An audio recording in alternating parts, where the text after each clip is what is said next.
नमस्कार कबड्डी फैंस, मैं हूं यश और हम आपके लिए लाए एक ब्रांड न्यू शो जिसका नाम है कबड्डी बैटल ग्राउंड्स। तो आज हमारे साथ में है Raunak all the way from Delhi और Chirag all the way from Mumbai. तो आज इस शो में हम करेंगे दो कबड्डी के टॉप प्लेयर्स के बीच में कंपैरिजन, जिनका नाम है पवन सहरावत और प्रदीप नरवाल। तो आइए जान लेते हैं कि हमारे पैनलिस्ट के फेवरेट प्लेयर्स कौन है और वो किन को सपोर्ट कर रहे हैं इस बैटल ग्राउंड में। तो रौनक, आप बताइए कि आपका फेवरेट ज्यादा कौन है इन दोनों में से और वो क्यों? वैसे अगर हम कबड्डी में देखें तो इंडिया के सबके यही दोनों फेवरेट है, प्रदीप या पवन।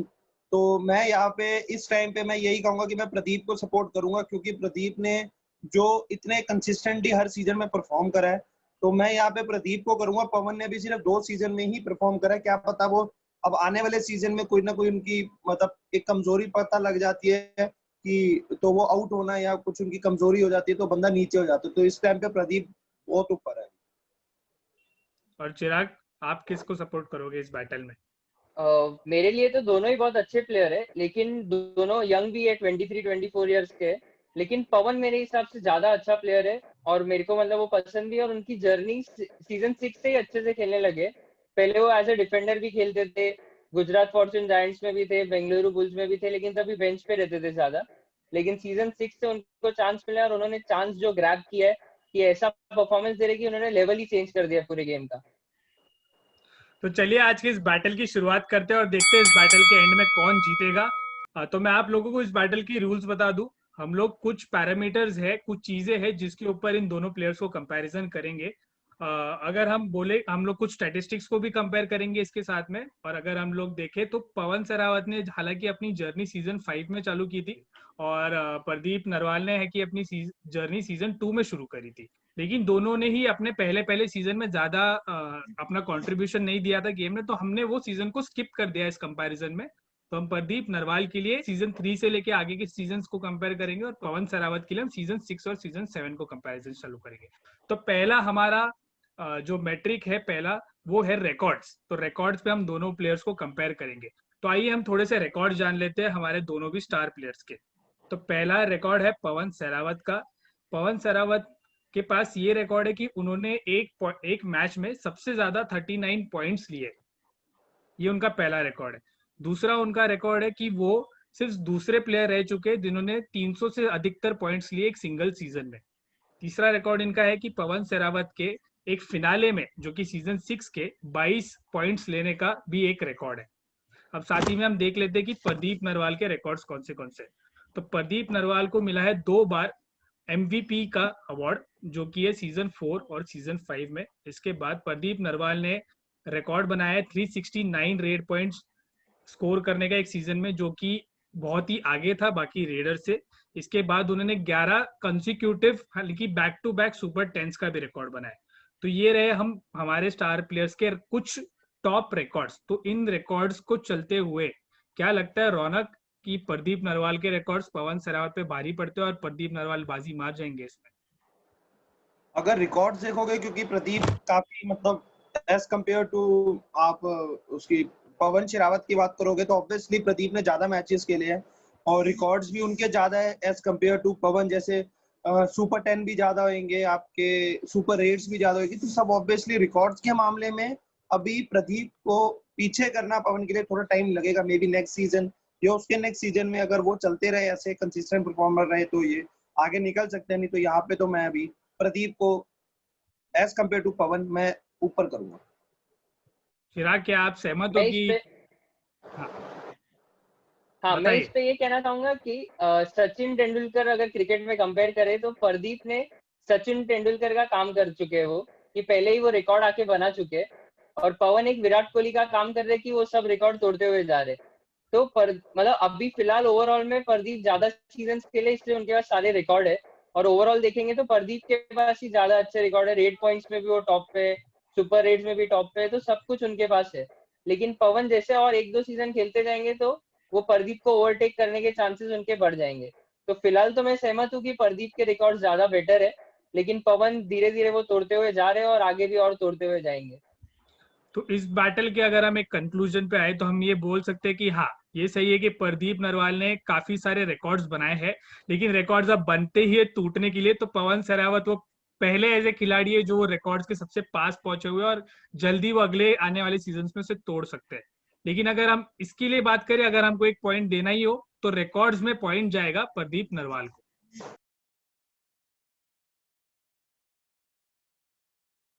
अब हम सेकेंड चीज के ऊपर बात करेंगे, जो है प्लेयर की इफेक्टिवनेस, की वो एक मैच में कितना इफेक्टिव रहता है, वो कितना सक्सेसफुल रेड्स करते हैं, वो कितनी बार नॉट आउट आते हैं, और एक ऐसा भी पॉइंट है कि वो जब रेड करते हैं तो सामने वाली टीम को कितने पॉइंट्स देकर आते हैं, कितने बार वो आउट होकर आते हैं। तो ये दोनों चीजें पे हम कंपेयर करेंगे पवन सहरावत को और प्रदीप नरवाल को। तो आइए देखते हैं हम उनके रिकॉर्ड्स। पवन सहरावत का रिकॉर्ड है सक्सेसफुल रेड परसेंट उनका है 73.65%, उनका नॉट आउट परसेंट है 76%, और उन्होंने 153 पॉइंट्स अभी तक लूज किए। अब प्रदीप नरवाल का अगर रिकॉर्ड सक्सेसफुल रेड्स में उनके है 60%। हालांकि इसका मतलब अगर वो 100 रेड मारते हैं तो उसमें से 60 रेड्स सक्सेसफुल होती है। उनका नॉट आउट परसेंट है 76%, वो जितने बार भी रेड करने जाते हैं उसमें से 76% नॉट आउट होकर वापस आते हैं। और उनका पॉइंट्स लूज करने का परसेंटेज है 22.68%। तो अगर हम इसमें दोनों को, रौनक, अगर हम कंपेयर करें तो आपको क्या लग रहा है कि कौन आगे बाजी मार रहा है? नंबर्स को हम देखें तो पवन के नंबर्स थोड़े भारी लग रहे हैं प्रदीप पे। जी हाँ, अगर सारे, अगर एक होता है ना जो टीम प्लेयर जो होता है, जो जब पॉइंट चाहिए यार मेरे को, मैं ले आता हूँ जाकर, तो वो पवन एक ऐसे प्लेयर है। और अगर हम कंपेयर करेंगे प्रदीप से, ऑब्वियसली प्रदीप के पास कोई बैकअप रेडर नहीं है एज कम्पेयर टू पवन, जिनके पास रोहित कुमार है। तो मैं पवन शेरावत को यहाँ पे मैं ज्यादा पॉइंट दूंगा, क्योंकि वो एक फ्रीली खेल कर आते कि जा तू कर जा, अपनी गेम खेल, नेचुरल गेम खेल, जो तेरे को खेलना तू खेल। और यहाँ पे पवन शेरावत पॉइंट लेकर आते हैं जब कैप्टन को रिक्वायरमेंट होती है।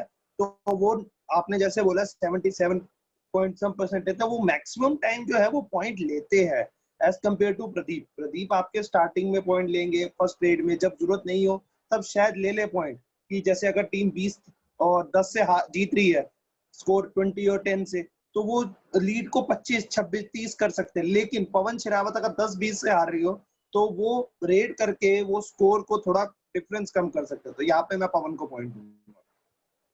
चिराग जी, आप क्या बोलना चाहोगे? मैं ये कहना चाहूंगा कि पवन एज अ प्लेयर जो है, वो उसका एटीट्यूड जो रहता है वो नेवर गिव अप का एटीट्यूड रहता है। वो कभी भी जाते तो वो सोचते कि पॉइंट लेके ही आऊंगा मैं, मेरे को आउट नहीं होना है।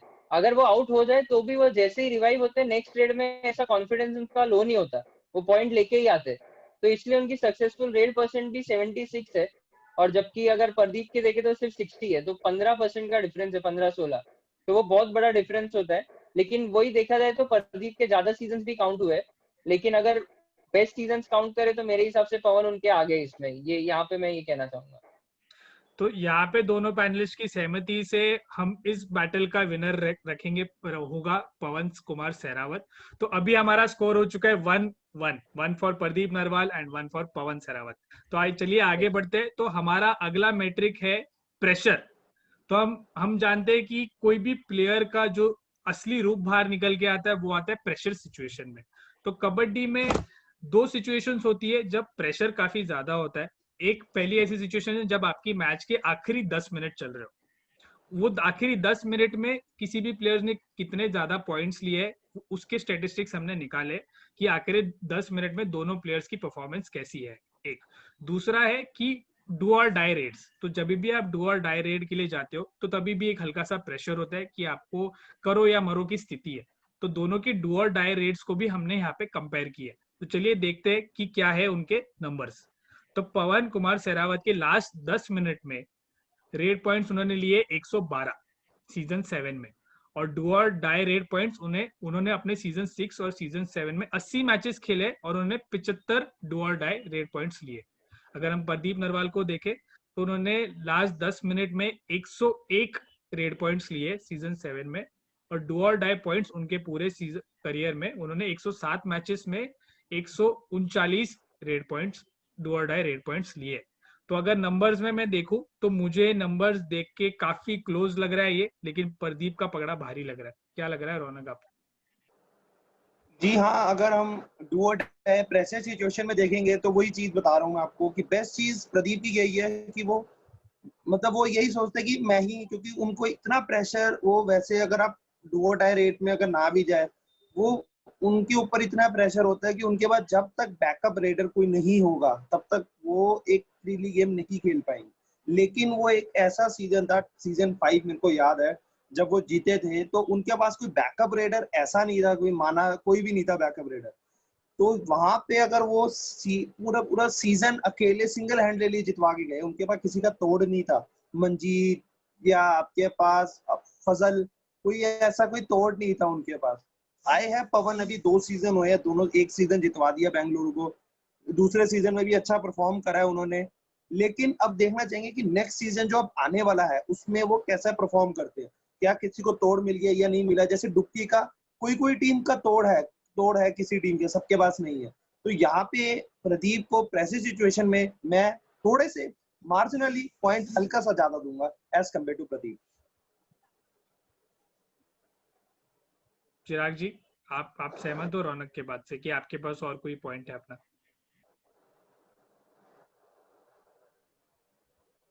नहीं, मैं तो यही कहना चाहूंगा कि प्रदीप जो है ओवरऑल में डू और डाई पॉइंट्स में इसलिए ज्यादा आगे क्योंकि उनकी टीम डू और डाई राइट पॉइंट्स जाने के लिए मतलब उधर वो पोजीशन पे पहुंचती है। वहां पे ही देखा जाए तो पवन शेरावत की टीम वहां पे पहुंचती नहीं है। पवन पहले ही 2 रेड में पॉइंट ले आते, ज्यादा डू और डाई रेड में जाने ही नहीं देते वो सिचुएशन को। इसलिए प्रदीप आगे, और प्रदीप देखा जाए तो अकेले रेडर है। पवन के साथ रोहित कुमार रही है दोनों सीजन, तो प्रदीप को वहां से इसलिए वो डू और डाई रेड की सिचुएशन ज्यादा भी मिलती है। तो इसलिए मैं सहमत हूँ कि डू और डाई रेड और ये सब में प्रदीप थोड़े आगे हैं, क्योंकि वो ज्यादा हैंडल करते वो सिचुएशन को। तो इसलिए यहाँ पे प्रदीप मेरे हिसाब से आगे है पवन से। तो प्रेशर में जैसे कि हमें बोलते हैं कि प्रेशर का बादशाह वो होता है जिसके पास एक्सपीरियंस का नूब काफी होता है। क्रिकेट में भी हम देखते हैं कि धोनी एक है जो प्रेशर में सबसे अच्छा खेलते हैं। तो शायद यहाँ पे प्रदीप का एक्सपीरियंस भी है और उनकी सिचुएशन भी ऐसी कि काफी बार पूरी टीम की जिम्मेदारी उन्हें निभानी पड़ती है। तो इसके वजह से प्रदीप इस बैटल में विनर बनेंगे, प्रेशर के हमारे बैटल में। अब हम नेक्स्ट बैटल में जाएंगे। हमारा बैटल है का नाम है इम्पैक्ट। एक प्लेयर एक मैच के ऊपर कितना इम्पैक्ट डाल के आता है, कितना बोलबाला रखता है एक मैच में। तो हमने जज किया कि एक प्लेयर किसी भी मैच में कितने रेड्स मार के आता है अकेले। अगर हम दोनों को कंपेयर करें इसमें, तो पवन शेरावत 17 से 17.5, मतलब एक मैच में कम से कम 17 रेड वो मार के आते हैं। और अगर हम प्रदीप को देखें तो 18.5 रेड मार के आते हैं। और अगर हम देखें कि वो जब रेड मारते तो कितने पॉइंट्स लेके आते हैं एक मैच में ऑन एन एवरेज, तो वो है पवन शेरावत के close to 13 points and Pradeep Narwal के है ऑल्सो क्लोज टू 12 पॉइंट्स। तो इन दोनों को हम कंपेयर करें तो वापस काफी टाइट कंपैरिजन है। हम लेजेंड्स को कंपेयर कर रहे हैं, बट मैं आप लोगों की राय सुनना चाहूंगा। पहले इसमें हम चिराग से शुरू करेंगे। देखो, मेरे को तो लगता है पवन शेरावत जो रेड करने जाते हैं तो उनका ऐसा रहता है कि पॉइंट लेके ही आना है। और आपने जैसे बोला उनके रेड्स थोड़े कम होते हैं, लेकिन पॉइंट्स उनके उतने ही है, मतलब जितने प्रदीप लाते हैं उतने ही पॉइंट वो ले आते हैं। तो वो रेड कम रखते हैं लेकिन उनका इफेक्टिवनेस उधर इम्पैक्ट ज्यादा रहता है कि वो जितना कम रेड मारे लेकिन 2 पॉइंट ले आए, 1 पॉइंट ले आए, और वो बोनस भी जल्दी ले आते हैं। और वो बहुत फुर्तीले प्लेयर है, चाहे मैच में 7 प्लेयर हो चाहे मैच में 4 प्लेयर हो। वो देखते नहीं कि कौन है सामने, वो अपना जाके मस्त रेड मार के आ जाते हैं और पॉइंट लेके आने का ही ट्राई करते हैं।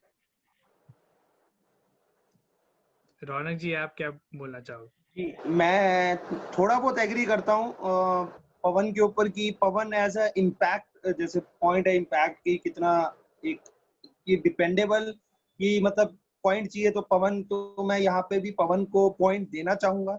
मैं कोई बायस नहीं हूँ, मेरा फेवरेट कोई भी हो, लेकिन जो पॉइंट है वो ऑब्वियसली पवन को ही जाएगा। अगर कोई टीम बोलेगी यार कि तेरा मेरे को अगर 18 रेट में मेरे को 14 या 15 पॉइंट चाहिए, तो ऑब्वियसली मैं वही कहूंगा कि मेरे को वही प्लेयर चाहिए।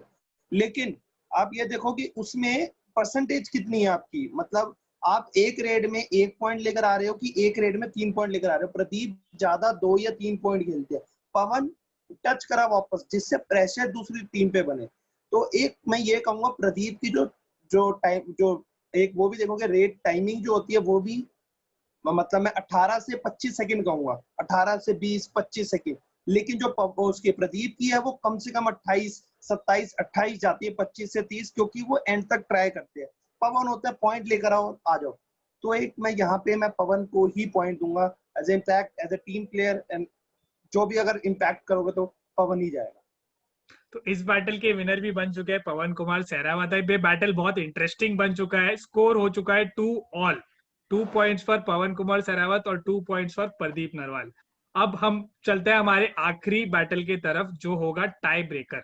ये बहुत मजेदार होने वाला है, क्योंकि इस पे हम देखेंगे गेम चेंजिंग एबिलिटी, कि वो एक दोनों में से कौन से ऐसे प्लेयर वो है कि जो बोलते हैं कि गेम चेंज में कर सकता हो जाके। अब आप कैसे बोल सकते हो कि ये गेम चेंजिंग प्लेयर है? तो इसके हम देखेंगे, दोनों के हम कंपेयर करेंगे कि दोनों एक मैच में सुपर टेंस कितने मार के आते हैं और कितने सुपर रेड्स उन्होंने मारे। ठीक है, तो दोनों के सुपर 10 को अगर हम कंपेयर करें तो प्रदीप नरवाल के है सुपर 10 59 और पवन सहरावत के है अभी तक सुपर 10 31। तो बट पवन सहरावत के 48 मैचेस में उन्होंने 31 किए और प्रदीप नरवाल ने 101 मैचेस में 59 किए। सुपर रेड्स की अगर हम बात करें तो पवन सहरावत ने 48 मैचेस में 25 सुपर रेड्स किए और प्रदीप नरवाल ने 101 मैचेस में 52 सुपर रेड्स किए। तो इन दोनों के बीच कंपैरिजन करते हुए क्या लगता है रौनक, कौन बाजी मार सकता है? यहाँ पे जो चांस जो मेरे को दिख रहा है, आपको मैंने वही पॉइंट बताया कि सुपर 8 सुपर 10 की बात करोगे तो ऑब्वियसली ये दोनों हमेशा टॉप पे ही रहेंगे एवरी मतलब सीजन में। आप यही देखेंगे ये दो प्लेयर कौन से है, ये दोनों प्लेयर होंगे। साथ में मैं एक राहुल चौधरी को ले लूंगा, और कोई ऐसे कोई प्लेयर नहीं है जो सुपर 10 या। और रही बात इन दोनों के कंपेरिजन में, तो यहाँ पे मैं प्रदीप को पॉइंट दूंगा, क्योंकि पवन ज्यादा 1 पॉइंटर या 2 पॉइंटर लेते हैं, लेकिन प्रदीप है वो सुपर रेड की ज्यादा ट्राई करते हैं। सुपर 10 ऑलमोस्ट उनके हर मैच में होते हैं। पवन के अगर एक आधा मैच में रह गया, जैसे कोई अच्छी टीम हो सामने तो शायद रह जाए, लेकिन ऑलमोस्ट एवरी मैच में मैं देखता हूँ कि प्रदीप का कोई मुकाबला नहीं। एक मेरे को अभी भी एक रेड याद है, उन्होंने एक रेड में 6 पॉइंट लिए थे। तो वो एक 6 पॉइंट का भी एक, अगर एक रेड में 6 पॉइंट, लोग पूरे मैच में 6 पॉइंट नहीं ले सकते, बंदे ने एक रेड में 6 पॉइंट लिए थे, और वो मतलब बहुत ही बढ़िया रेड थी, मेरे को अभी भी याद है। बाकी मैं यहाँ पे पॉइंट प्रदीप को दूंगा। चिराग आप? वो रेड की जो बात कर रहे हो, वो रेड तो मुझे भी याद है। तो उसके 8 पॉइंट मिल गए थे सारी टीम को, तो 2 पॉइंट ऑल आउट के भी मिल गए थे उधर। लेकिन मैं सहमत हूँ कि सुपर रेड ज्यादा करके प्रदीप मारते हैं। लेकिन अगर आप सुपर 10 की बात करें तो ज्यादा मैचेस जिताने का पोटेंशियल सुपर 10 का होता है इधर। तो सुपर 10 48 मैचेस में कुछ 30-31 अगर पवन शेरावत के है, तो ऑलमोस्ट वो हर मतलब बोलेंगे हर 6-7-10 में से 7 मैच में वो सुपर 10 मारते ही है। जबकि वहां पे प्रदीप का देखा जाए तो प्रदीप के 101 मैच में कुछ 52 है, तो ऑलमोस्ट 50% मैचेस में वो लेके आए, 50-55%। तो पवन यहाँ पे बहुत आगे है उनसे। बस ये है कि पवन कम सीजन खेले, इसलिए नंबर्स ज्यादा उनके ऊपर नहीं लग रहे। तो मेरे हिसाब से तो भी लेकिन पवन इधर आगे, क्योंकि परसेंटेज वाइज पवन शेरावत सुपर 10 भी ज्यादा मार रहे कम मैचेस में, और सुपर रेड भी उनके अच्छे खासे ही है कम मैचेस में। तो यहाँ पे बहुत इंटरेस्टिंग कंपैरिजन हुआ है। रौनक ने अपना पॉइंट दिया है प्रदीप नरवाल को और चिराग ने अपना पॉइंट दिया है पवन कुमार सहरावत को। तो यहाँ पे आप दोनों लेजेंड्स के बीच कंपेयर करते हो तो ये होना ही था। तो यहाँ पे हम इस सिचुएशन को टाई कहेंगे, कि हम तो नहीं ढूंढ पाए कि कौन जीत रहा है इन दोनों में से। हम आप लोग को बोलेंगे, यानी कि हमारी ऑडियंस को, कि आप बताइए आपको ये सब कंपैरिजंस करते हुए आपको कौन लग रहा है कि कौन ये बैटल जीत रहा है। तो इसी के साथ मेरे पास कुछ एक सिचुएशन है जो मैं आप दोनों के साथ पूछना चाहूंगा और इस शो को मैं समाप्त करना चाहूंगा। रौनक जी, मैं पहले आपसे पूछूंगा, एक सिचुएशन ऐसी है कि फाइनल की मैच चल रही है, ठीक है, और आपकी ये आखिरी रेड है और आपको आपकी टीम को सुपर रेड की जरूरत है ही है इसमें, और आपको as a captain, as a coach, आपके पास पवन सहरावत भी अपनी टीम में है, आपके पास प्रदीप नरवाल भी अपनी टीम में, और दोनों सेम प्रकार के फॉर्म में है। अब आपको रेड करने भेजना है, तो आप दोनों में से किसे भेजोगे? आपने एक प्रॉब्लम में डाल दिया यहाँ पे। अगर मैं सुपर 8 की बात कर, मतलब अगर आप मतलब वो करोगे कि सुपर 8 चाहिए, तो मैं अगर सामने डिफेंडर्स भी पूछोगे, अगर 5 या 6 है तो मैं प्रदीप को भेजूंगा, 3 या 4 है तो मैं पवन को भेजूंगा। तो अगर आप सिचुएशन ये प्रॉपर है तो मैं यहाँ पे मैं पवन को ही भेजूंगा, चाहे 4 हो चाहे 5 हो। तो अगर मेरे को सुपर रेड करानी तो पवन है, वो भागते ऐसे बहुत तेज है, फ्रॉग जंप है, तो थोड़े नए भी प्लेयर है तो लोगों को कम देखा हुआ है, तो मैं पवन को दूंगा। चिराग, आप किसे चूज करोगे? मैं तो यहाँ पे हाई फ्लायर पवन को ही भेजूंगा, मतलब चाहे 7 डिफेंडर हो, चाहे 4 डिफेंडर हो, चाहे 2 हो। मेरे तो यहाँ पे मैं मतलब नेवर गिव अप जो एटीट्यूड पवन शेरावत में है, वो यहाँ पे बहुत काम आएगा। तो वो जैसे ही रेड करने जाएंगे, मेरे को पता है वो पॉइंट तो सुपर रेड तो लेके ही आ जाएंगे मेरी टीम के लिए। तो मैं तो पवन शेरावत को ही भेजूंगा। बहुत बढ़िया डिसीजन शायद लिया है आपने। देखते कभी रियल लाइफ में ऐसी सिचुएशन आए कि हम कबड्डी फैंस को दोनों ही लेजेंड्स को एक ही टीम में खेलने को देखने को मिले। तो इसी के साथ हम हमारे पहले बैटल ग्राउंड की समाप्त करेंगे। हम इसे टाई बोल देंगे और हम आप लोग को बोलेंगे कि आप रियल विनर को चुनिए। जल्दी हम आप लोग के साथ फिर आएंगे एक नए बैटल ग्राउंड के साथ। फिर मिलते हैं, तब तक स्टे सेफ।